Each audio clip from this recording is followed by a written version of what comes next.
اور یہ اسٹریٹجی ہے کہ پہلے فضائی طور پہ جو ٹھکانوں کو اٹیک کیا جائے، ڈیمیجز لگائے جائیں، اس کے بعد زمینی طور پہ جو ہے اس میں موومنٹ کی جائے اور اس ایڈوانس موومنٹ کے اندر جا کے جو ہے غزہ کو فتح کیا جائے اور دیگر جو فلسطین کے علاقے ہیں ان کو بھی فتح کیا جائے۔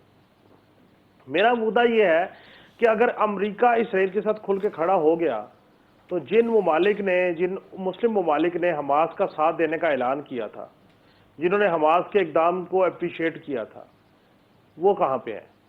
OIC کہاں پہ ہے؟ کیوں ان ممالک نے کھل کے حماس کی ساتھ کھڑے ہونے کا اعلان نہیں کیا؟ کیا یہ ایسا تو نہیں کہ حماس کو آگے کر کے خود جو ہے پیچھے سے وہ قوتیں، وہ ممالک، وہ حکمت کا اور شکار ہو گئی ہیں یا غصے اور غضب کا شکار ہو گئی ہیں اور ان کو لگتا ہے کہ امریکہ کی ناراضگیوں سے ان سے افورڈ نہیں ہو سکتی، تو بہتر ہے کہ ہم اب صلح جو والے معاملے کی طرف آ جائیں۔ صحیح۔ لیکن معاملہ یہ نہیں ہے۔ اگر امریکہ اسرائیل کے ساتھ کھل کے کھڑا ہو گیا ہے اور حماس کے نہتے مسلمان قبلہ اول کو آزاد کرانے کے لیے، اپنی زمین کو آزاد کرانے کے لیے، اپنے حقوق کو حاصل کرنے کے لیے اگر وہ اس بات پہ کنسسٹ ہے اور کھڑے ہیں، تو کوئی ان کے ساتھ کھڑا ہو نہ ہو، یہ جو ہے بلیڈنگ ہوتی رہے گی اور یہ معاملہ یہاں رکے گا نہیں۔ صحیح۔ اسرائیل جو مرضی زور لگا لے، ہاں، وہاں کے جو جنگجو ہیں، جو لوگ ہیں، وہ اپنی جدوجہد جاری رکھیں گے۔ فلسطین کو آج پہلی دفعہ یا حماس پہلی دفعہ اسرائیل کے غصب اور غصے کا شکار نہیں ہو رہا ہے۔ آن اینڈ آف اسرائیل یہی کام کرتا رہا۔ لیکن ہم اگر مسلمان ان کے ساتھ نہیں کھڑے ہوتے، وہ ممالک ان کے ساتھ نہیں کھڑے ہوتے اور ہم جو ہے وہ صرف تماشا دیکھیں گے، تو اس کے بعد کوئی بھی ہم پہ یا ہمارے ان لوگوں پہ، ہمارے ان اکابرین پہ اعتبار نہیں کرے گا جن کے اوپر اعتبار کر کے حماس کے لوگوں نے یہاں تک کارروائی کی۔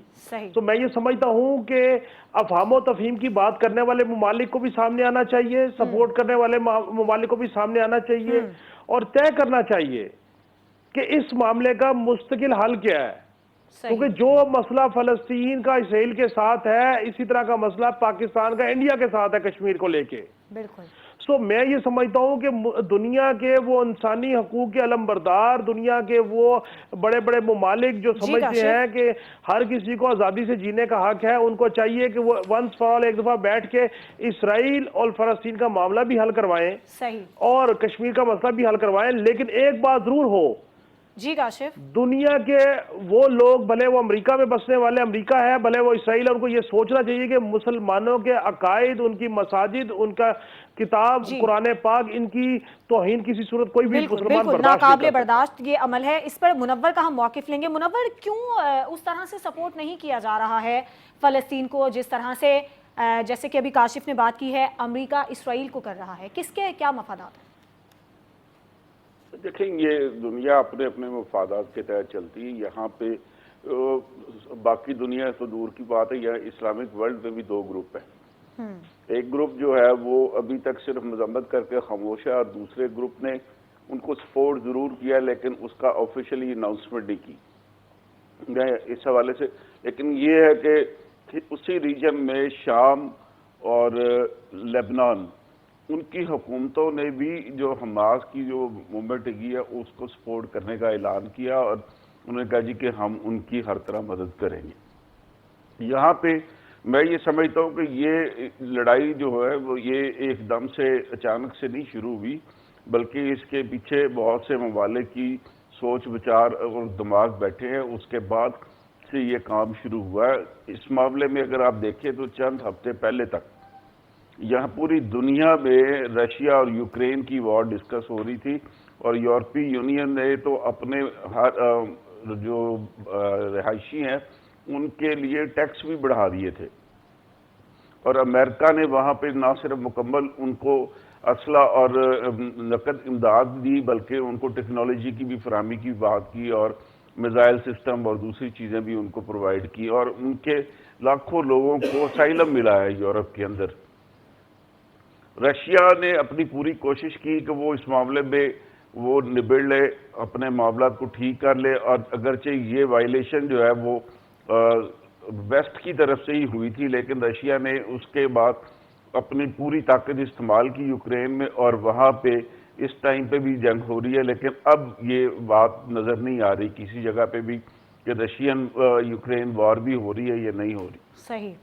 اگر آپ آر ٹی کا مطالعہ کریں، آر ٹی رشین ٹائمز ایک ایجنسی بھی ہے، ٹیلی ویژن بھی ہے اور اخبار بھی ہے، تو رشین ٹائم جو ہے وہ یہ بتا رہا ہے کہ اب رشیا نے جو اس معاملے میں فلسطینیوں کی مکمل حمایت کا اعلان کیا، اور ان کی مورل سپورٹ کے علاوہ یونائٹڈ نیشن میں بھی اس نے یہ بات اٹھائی ہے کہ اس مسئلے کو حل کیا جانا چاہیے۔ صحیح۔ تو یہاں پہ یہ دو گروپ بالکل واضح ہو گئے۔ اب یہ رشیا نے ہی ایران کی سپورٹ کیا، ابھی دیکھیں تو رشیا اور ایران کے تعلقات ماضی کے مقابلے میں بہت اچھے ہیں، اور اس ٹائم پہ چائنا بھی اور ایران کے تعلقات بھی بہت اچھے۔ چائنا نے صرف مذمت کی ہے، چائنا نے کسی قسم کی امداد فراہم نہیں کی، لیکن یہ بات اب ریکارڈ پہ آ چکی ہے، اور ویسٹ کا میڈیا اس بات کے اوپر یہ آ رہا ہے، انہوں نے الزام بھی لگا دیا کہ ایران نے اسلحے کی فراہمی کی ہے اور پیسے بھی ان کو دیے، تو اس کا مطلب یہ ہے کہ یہاں پہ اب پراکسی وار لڑی جائے گی، اور یہ پراکسی وار اس ٹائم تک لڑی جائے گی جب تک ویسٹ جو ہے یوکرین کے مسئلے میں پیچھے نہیں جاتا، تب تک یہ رشیا جو ہے وہ اپنا یہاں پہ اثر و رسوخ بھی استعمال کرے گا، اسلحہ بھی دے گا، اور سفارتی محاذ پہ بھی ان کی سپورٹ جاری رکھے گا۔ اس سے پہلے بھی اسرائیل نے اور ویسٹ نے جب یہ سیریا پہ حملے کی بات کی تھی اور وہاں پہ ایک مسلح بغاوت ہوئی تھی، تو تب بھی رشیا ہی وہاں پہ آ کے کھڑا ہو گیا تھا، اور اس نے اپنے بحری بیڑے تک بھیج دیے تھے کہ اگر شام پہ حملہ ہوا اور رشیا کے کسی بیڑے پہ بھی اگر کوئی بم بھی گرا یا کوئی میزائل گرا تو وہ رشیا کے اگینسٹ وار ڈکلیئر سمجھی جائے گی۔ تو یہاں پہ اب میں یہ سمجھتا ہوں کہ پراکسی وار ہے، اور یہ پراکسی وار جو ہے اس ٹائم تک جاری رہے گی جب تک ویسٹ اپنے معاملات یوکرین کے حوالے سے رشیا سے بہتر نہیں کرتا۔ ٹھیک ہے، اس پر امتیاز صاحب آپ کا موقف کیا ہے؟ اب ممالک فلسطین کی مدد کو آپ کو آگے آتے دکھائی دے رہے ہیں؟ دیکھیں، ایک ہوتی ہے بہت پاپولر گفتگو ہوتی ہے جس میں آپ بہت اچھی باتیں کر سکتے ہیں کہ مار دو، یہ کر دو، ہمیں ایسے کر لینا چاہیے، لیکن جہاں حکمت نہیں ہے، دنیا کی واحد کتاب قرآن کریم ہے کہ جس کو حکمت کی کتاب کہا گیا ہے، اس کے اندر تمام ڈیفینیشن ہر مسئلے کی، ایون یہ کہ زندگی گزارنے کی، میاں بیوی کے ازدواجی زندگی کی، ہر چیز کی حکمت آپ کو ملے گی، اور جنگی حکمت عملی بھی بہترین حکمت ملے گی۔ اس کے بعد حضور پاک صلی اللہ علیہ وآلہ وسلم کی حیات طیبہ، آپ کے عمل، آپ کے کردار، آپ کے اقدامات، وہ ساری ہے۔ آپ چھوڑ دیں گے تو ایک اچھی گفتگو ہو سکتی ہے، کر دیں۔ دیکھیں، ریالٹی یہ ہے کہ فلسطین ایک علیحدہ چیز ہے اور حماس ایک علیحدہ چیز ہے۔ حماس کے ان واقعات، ان حملوں پہ بحیثیت مسلمان بالکل 100% فخر ہے ہمیں، لیکن اس بات کو سمجھنے کی ضرورت ہے کہ جب ہم یہ گفتگو کرتے ہیں تو دنیا میں یہ ایسے ہوتا ہے کہ حماس فلسطین کا ایک گروپ ہے، ہم فلسطین کی بات کیوں نہیں کرتے؟ جس دن ہم فلسطین کے حوالے سے دیکھیں، فلسطین کو آئی تھنک کہ باراک اوباما یا کلنٹن کے دور میں ایک یعنی یو این او کے اندر ایک اسٹیٹس دیا گیا تھا، جب وہاں پہ ایک بہت بڑا اسی قسم کے جھگڑے چل رہے تھے۔ اس وقت الفتح اور دوسرے گروپ بھی ایگزسٹ کر رہے تھے اسرائیل کے حوالے سے، اور وہاں ڈیمونسٹریشنز بھی چل رہی تھی، اور اس طرح سے ایک چھاپہ مار ایک جنگ بھی جاری تھی۔ تو اب وہاں پر جب حملہ ہو رہا ہے تو بات آ رہی ہے مملکت کی کہ اسرائیل پہ حملہ ہو گیا۔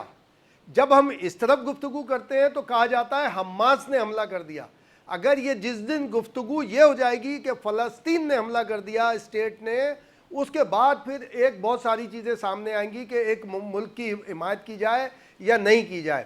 جو ہم نے ڈپلومیسی میں پڑھا ہے یا ڈپلومیٹک جو ہم نے دوستوں میں بیٹھے ہیں، یہ ہمیں اپنی ایک گفتگو بھی پوری، میں میڈیا کو دیکھ رہا ہوتا ہوں، خاص طور پہ جو ہمارا مسلم میڈیا ہے، اس میں کوٹ ان کوٹ اس کو وہ نہیں ہوتا کہ بھئی کسی کا نام لیے بغیر، وہاں پہ یہی کہا جاتا ہے۔ بہت فخر ہے ہمیں حماس کے اوپر، لیکن پھر جب اس کے اوپر جو ریئیکشن ہوتا ہے نا، جب یہ آتا ہے کہ فلاں کھڑا ہو گئے جی اسرائیل کے ساتھ، امریکہ کھڑا ہو گیا وہ وہاں مملکت کی بات ہو رہی ہے۔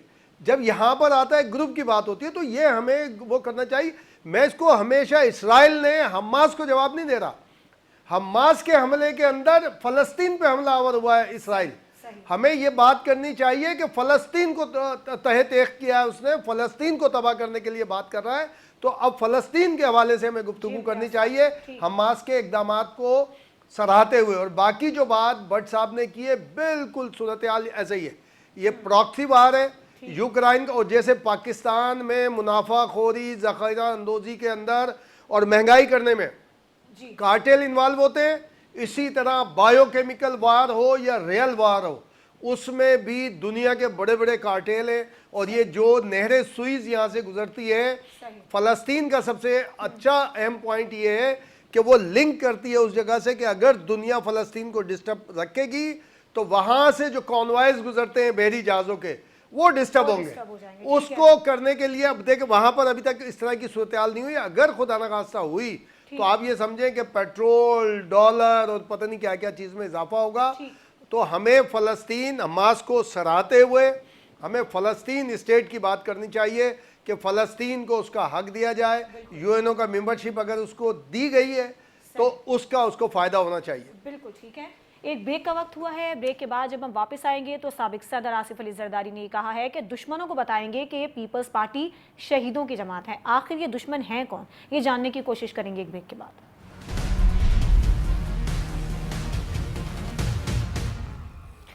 Welcome back. سابق صدر آصف علی زرداری نے کہا ہے کہ ہم عام انتخابات میں بھرپور کامیابی حاصل کریں گے، اور ساتھ ہی ساتھ انہوں نے یہ بھی کہہ دیا ہے کہ دشمنوں کو بتائیں گے کہ پیپلز پارٹی شہیدوں کی جماعت ہے. آخر وہ دشمن کون ہے؟ اور دوسری جانب سابق وزیر اعظم نواز شریف بھی واپس آ رہے ہیں.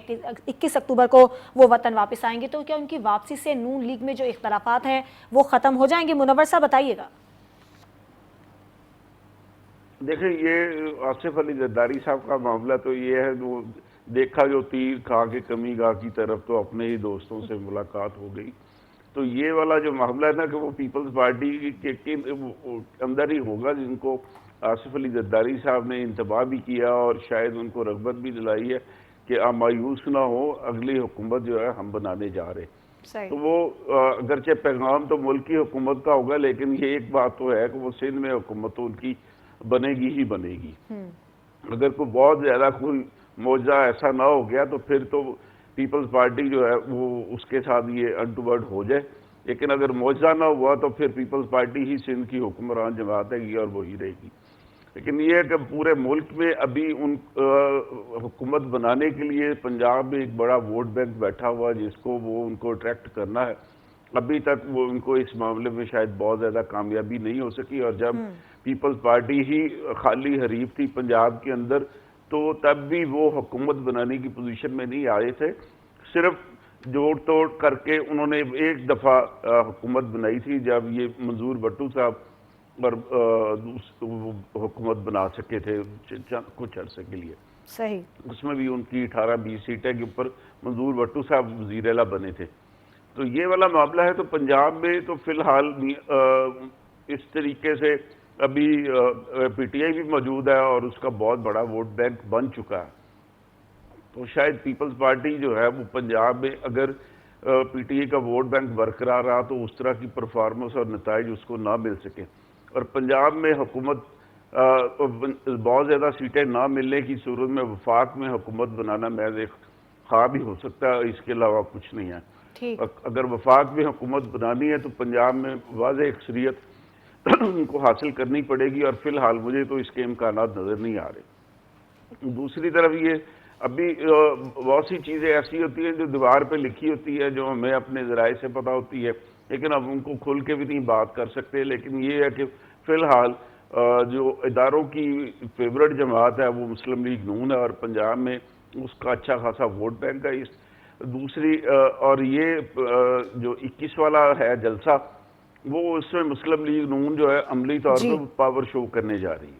ٹھیک ہے ٹھیک ہے. اور وہ پاور شو میرا تو گمان یہی ہے کہ وہ بہت اچھا وہ ایک جلسہ کر لیں گے. لیکن جو بات آپ نے دوسری کی ہے کہ حمزہ شہباز صاحب اور مریم صاحبہ کے اختلافات ختم ہو جائیں گے، تو وہ فی الحال تو نظر نہیں آ رہا. آج بھی انہوں نے مریم صاحبہ نے جو ہے وہ استقبال کے حوالے سے میٹنگ کی ہے، اور حمزہ صاحب نے برٹش ایمبیسی کے کچھ لوگوں سے ملاقات کی ہے. تو یہ ان کی ترجیحات سے آپ اسی سے اندازہ لگا لیں کہ یہ دونوں ایک پیج پہ ہیں یا نہیں ہے.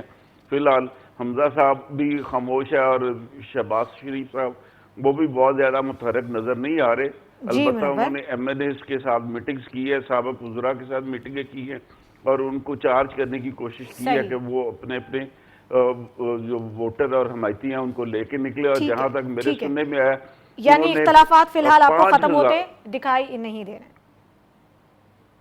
ٹھیک ہے امتیاز صاحب, آپ کا کیا اس پر موقف ہے؟ آصف علی زرداری کے دشمن کون ہے, کس کو پیغام انہوں نے دیا ہے؟ اور دوسرا, نون لیگ کے اختلافات آپ کو کم ہوتے نظر آ رہے ہیں؟ دیکھیں یہ جملے بازی ہوتی ہے, یہ جو ہم جیسے یا کوئی جو دوسرے ایڈوائزرز ہوتے ہیں یعنی سلوگنز لکھ کر دیتے ہیں یا بہت سارے جملے بعض اوقات وہ اپنی طرف سے بھی بولتے ہیں. میں نہیں سمجھتا کوئی دشمن ہے یا وہ کسی کو خاص طور پہ انہوں نے ایسی ہوتا ہے نا کہ بھئی اب جیسے اب پیپلز پارٹی کا بڑا مشہور ایک ترانہ ٹائپ کا ہے, دلا تیر بھی جاں. اب اس کے اگر اس کے معنی آپ کرنے جائیں گے تو وہ بعض اوقات کوئی کہتا ہے خود پی پی کے خلاف ہے یہ پورا ترانہ. تو یہ اسٹیٹمنٹ رسمی بیان ہے کیا کہ دشمنوں کو بتائیں گے؟ بالکل دشمن. دیکھیں جب بندہ فیلڈ میں ہے ان کے مخالف تو لڑیں گے نا. نون بھی ان کے مخالفت میں لڑے گی, پی ٹی آئی بھی ان کے مخالفت میں, جے یو آئی بھی. اب پی ڈی ایم کے اندر J U I M Q M ساتھ تھے, آج سندھ کے اندر اگینسٹ کھڑے ہوئے ہیں وہ لوگ, وہ جی ڈی اے کے ساتھ کھڑے ہوئے ہیں. جی ڈی اے بھی پی ڈی ایم میں ایک طرح سے حمایتی تھی, انہوں نے منسٹریاں نہیں لی تھی, لیکن یہ کہ کھڑے میں یہ ایک ہوتے ہیں سیاست میں جب جملے بازی ہوتی ہے نا تو جو اسپیچ رائٹر ہیں اور جو سلوگن رائٹرز ہوتے ہیں وہ مختلف پھر آپس میں بیٹھ کے بھی بن جاتا ہے. اب جیسے یا اللہ یا رسول بے نظیر بے قصور محسن نقوی صاحب تھے, ان کی پوری ایک دوسری وہ تھیم تھی, لیکن بی بی کے ساتھ اٹیچ ہوا اور وہ اتنا پاپولر ہو گیا وہ نعرہ کہ آپ یعنی کہ یہ سب ہوتی ہیں چیزیں. اور اگینسٹ والا بھی ہو جاتا ہے کہ بھئی اگینسٹ. اور باقی رہ گئی اختلافات والی جو بات کریں, جب نواز شریف یہاں پر تھے جب بھی پارٹی کے اندر اختلافات تھے, مخدوم جاوید ہاشمی کے سائڈ کے الگ لوگ ہوتے تھے, اور وہ پھر جب مخدوم جاوید ہاشمی کو نکال دیا یا انہوں نے ریزائن کر دیا تو پھر دوسرے گروپ چل رہے تھے. پھر ایک وقت آیا تھا کہ کیپٹن صفدر کا گروپ ایگزسٹ کرنے لگا تھا, پھر اس دوران میں یہ مریم نواز کا اور ان کا بھی گروپ ایگزسٹ, یعنی میاں صاحب کی موجودگی میں بھی یہ ساری صورتحال ہوتی تھی. تو لیڈرشپ میری اپنی جو ذاتی رائے کے مطابق کسی بھی تنظیم کسی بھی جماعت کی لیڈرشپ یہ گروپ بندی چاہتی ہے, کیونکہ اس گروپ بندی کی وجہ سے اس کے پاس اطلاعات پہنچتی رہتی ہیں, اس کے پاس رویے سامنے آتے رہتے ہیں کہ کون کیا کر رہا ہے. اس وقت سندھ میں بھی دیکھیں نا, پیپلز پارٹی کے اندر ہی ایک گروپ ہے اپر سندھ کے سے تعلق رکھنے والا, خورشید شاہ کے بارے میں کہا جاتا ہے, خورشید شاہ صاحب کے حوالے سے کہ وہ بظاہر فیور میں بات کرتے ہیں لیکن ان کی تھنکنگ ہے, ناراض ہیں وہ تھوڑے بہت.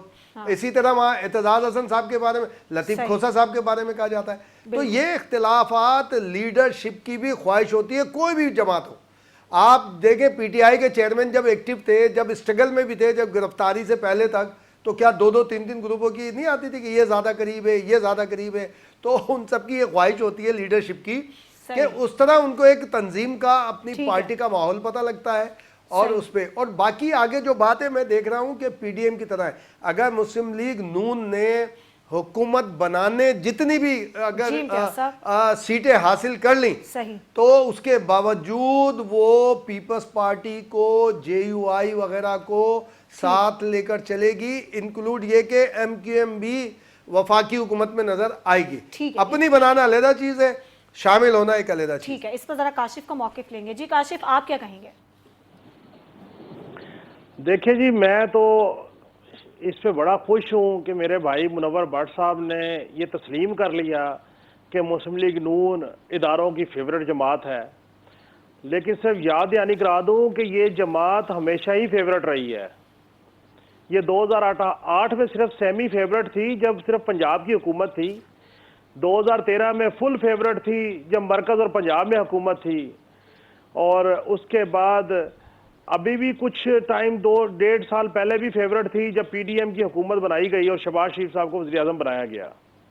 یہ فیورٹزم ملتی کیسے ہے؟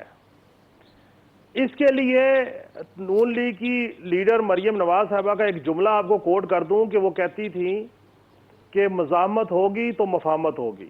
یہ جن دنوں میں ہائی کورٹ میں روزانہ اسلام آباد پیشیوں پہ آتی تھیں, گفتگو کرتی تھیں, اور ابھی حال ماضی قریب کی بات ہے, سابق آرمی چیف جنرل باجوہ صاحب ہوا کرتے تھے, ایک جنرل فیض صاحب ہوا کرتے تھے D G I S I, ان کے نام لے لے کے قائد نواز شریف صاحب کہتے تھے ووٹ کو عزت دو، مجھے کیوں نکالا، پھر مریم بی بی نے کہا مزاحمت ہوگی تو مفاہمت ہوگی. تو یہ ایک طریقہ کار ہے سیاستدانوں کا کہ جب آپ کو اقتدار مل رہا ہو تو آپ اداروں کے فیورٹ ہو جائیں اور اداروں کی بلے بلے جے رام کریں جو ماضی میں یہ کرتے رہے اور حکومتیں لیتے رہے. اور جب آپ حکومت سے نکلیں تو آپ یہ نہ کہیں کہ ہم نے کچھ غلط کیا، پھر آپ کہیں مجھے کیوں نکالا. ووٹ کو عزت دو، پھر کرسی کو عزت دو، پھر فیورٹزم کو عزت دو، پھر اقتدار کو عزت دو.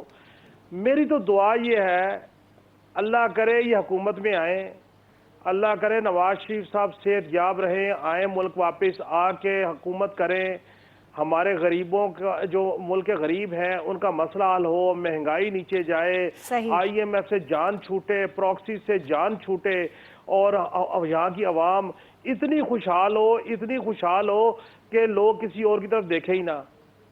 لیکن مسئلہ یہ ہے کہ جو ماضی کا ٹریک ریکارڈ ہے 15 سال کا پیپلز پارٹی کا سندھ میں اور نون لیگ کا پنجاب میں، جی کاشف، اس سے مجھے لگتا تو نہیں ہے کہ بہت خاطر خواہ معاملہ ہو. یہ صرف چکمے ہیں، پولیٹیکل سٹیٹمنٹیں ہیں. میں تو اس بات پہ شدد ہوں کہ شمائلہ یہ کیسے ان جملوں کا دفاع کریں گے. کاشف خیبر پختونخوا کی ووٹ بھی کو بات عزت کر دو لو، کا وہاں بھی 10 سال دفاع، کسی کی حکومت وہی ہے. مفاہمت کا کیسے عزت کریں گے. اب معاملہ ہے زرداری صاحب کا. جی کاشف، زرداری صاحب نے کہا ہے کہ جی میں تو پورے ملک میں الیکشن لڑیں گے اور جیت کے دکھائیں گے. ہاں صحیح.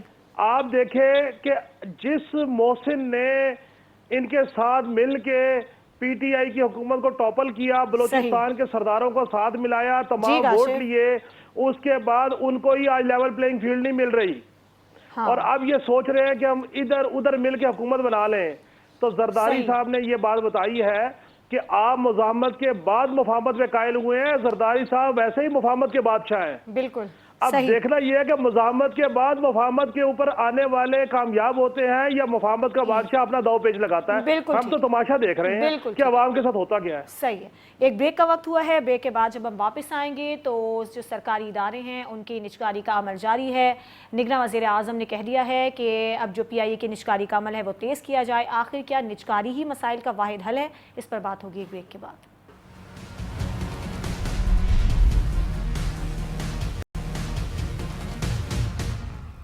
Welcome back. سرکاری اداروں کی نجکاری کا عمل جاری ہے اور یہ بھی کہا جا رہا ہے کہ مزید سرکاری ادارے ہیں جن کی نجکاری ہو سکتی ہے کیونکہ حکومت کی ملکیت میں جو سرکاری ادارے چل رہے ہیں وہ معیشت پر بھاری ہیں اور بوجھ پڑ رہے ہیں.